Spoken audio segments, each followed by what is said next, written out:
Asher, saan dadalhin at ano yung gagawin sa krudo na makukuha mula dyan sa residential lot?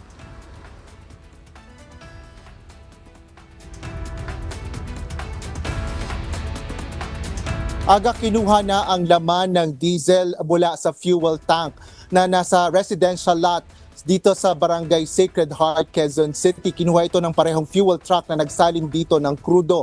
Ayon kay Attorney Manuel Ventura, ang abogado ng lot owner, plano ng may-ari at ng lessee na i-donate ang krudo sa mga bumbero.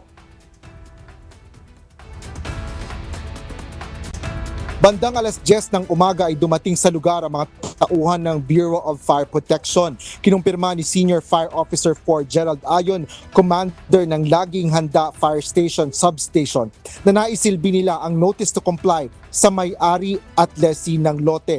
Agad namang umaksyon ang mga ito sa utos ng mga otoridad na tanggalin ang mga krudo at mismong tangke mula sa lugar.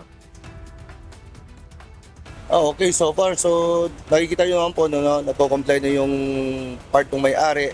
So ongoing yung suction ng diesel oil sa diesel tanker. So makikita nyo po sa likuran ko, nandiyan po, no.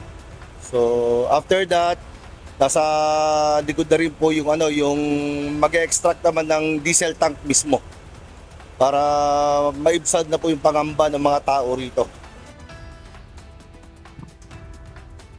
Kasabay ng pagsasali ng krudo at fuel truck, tiniyak ng BFP na ligtas itong isinasagawa sa pamamagitan na rin ng pagbabantay at flushing sa mga tumutulong krudo.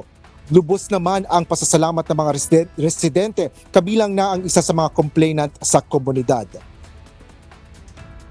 Kampante na ongoing yung pag-unload ng fuel at saka to follow na tatanggalin na rin yung tangke. Gusto ko magpasalamat sa media, Asher, sa lahat po ng media na sumuporta kay Chairwoman Madig, sa DOE, sa Bureau of Fire, sa mga pulis, sa lahat-lahat po, sa neighbor. Sobrang masaya.